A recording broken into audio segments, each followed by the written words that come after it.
Welcome to Traveler's Tales. I am your host, Greg Alonzo.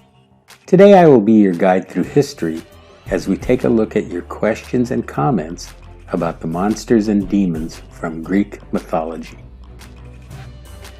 However, just a reminder before we begin that we post new videos every Tuesday and Friday.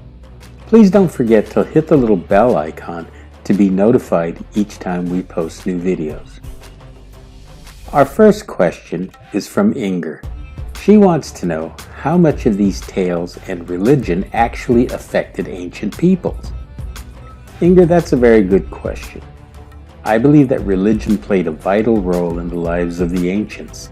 Since these epic stories are basically morality tales, they are all intertwined. Our next question is from Alejandro.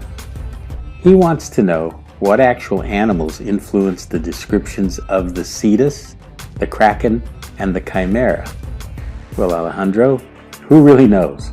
With regard to Ceti, perhaps the humpback whale. Another thought that may have horrified ancient mariners may have been a pod of killer whales feeding.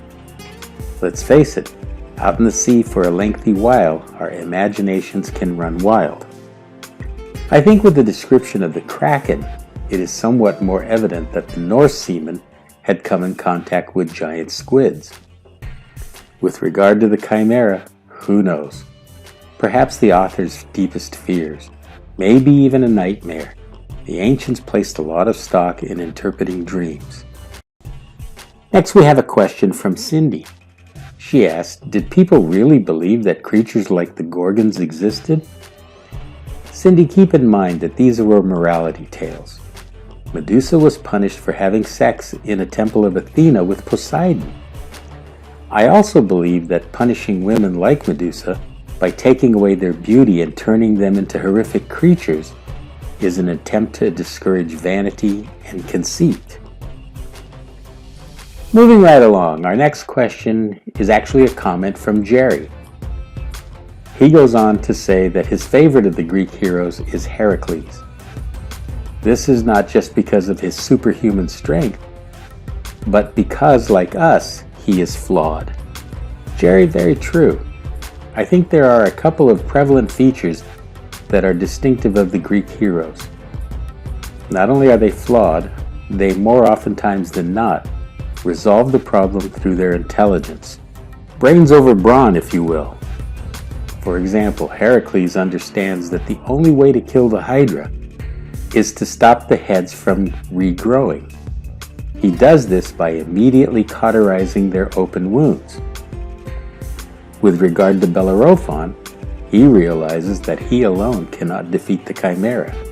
He then takes a block of lead and forces it down the monster's throat. As the Chimera attacks Bellerophon by breathing fire, the beast melts lead and chokes itself to death. Perhaps the greatest example of the ingenuity of the Greeks takes place in Troy. After 10 long years of war, the Greeks could not tear down the walls of Troy. It was then that Odysseus devised the plan of the wooden horse. Once the small hidden detachment of hoplites were in the city, they opened the gates to allow the entry of the Greek warriors, and the slaughter began. Moving right along, our next question is from Marla. She asks, where exactly was the land of Lycia located, and who lived there? Marla, good question. The land of Lycia is modern-day Turkey. Lycia was on the Teke Peninsula on the Mediterranean region of Turkey. In antiquity, Lycia was populated by the Luwian people. Next, we have a very interesting question from Spencer. He asks if I know how the story of the Chimera first originated. He is curious, behind every myth, there is some degree of truth. Spencer, one school of thought references the natural gas vents in this part of Turkey. In the Turkish language, they are known as yanartas, meaning flaming rocks. I believe that the burning gas escaping from these natural vents could very well be the basis for the Chimera. Now we have a question from Roxanne, and she wants to know more about the Gorgons.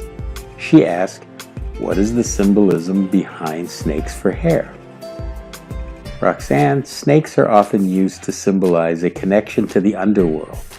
It is often believed that snakes were messengers who lived and traveled through the holes and cracks in the ground.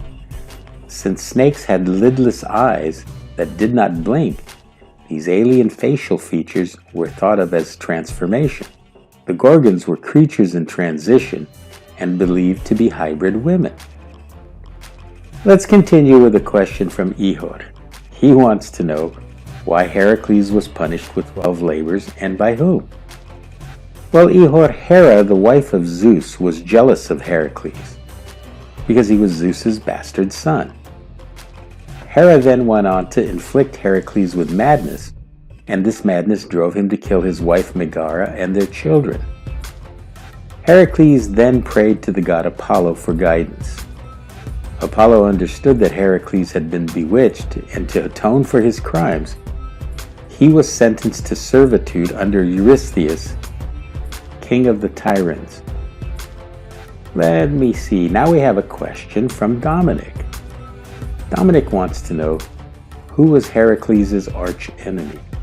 Well, Dominic, I would say Hera hated Heracles more than anyone else, and again, she hated him because he was Zeus's favorite. Hera was also very jealous of Heracles' mother, Princess Alcmene. We have time for one last question, and this one is from Tomas. He asks, why was King Eurystheus allowed to pass judgment against Heracles? Tomas, Eurystheus was favored by Hera, and the queen of the gods believed that since Eurystheus also hated Heracles, he would be sure to bring about the legendary hero's downfall. This is the end of part 2 of the monsters and demons from Greek mythology. Thank you for joining us on this edition of Traveler's Tales. Just as a reminder, we post new videos every Tuesday and Friday. Don't forget to hit the little bell icon to be notified each time we post new videos. For your convenience, we have also posted our email address and Instagram information. If you haven't done so already, please like and subscribe to our channel. This really is the best way to help the channel grow. Traveler's Tales will return with enchantresses, witches, and sorceresses from ancient Greek mythology. Kartistos.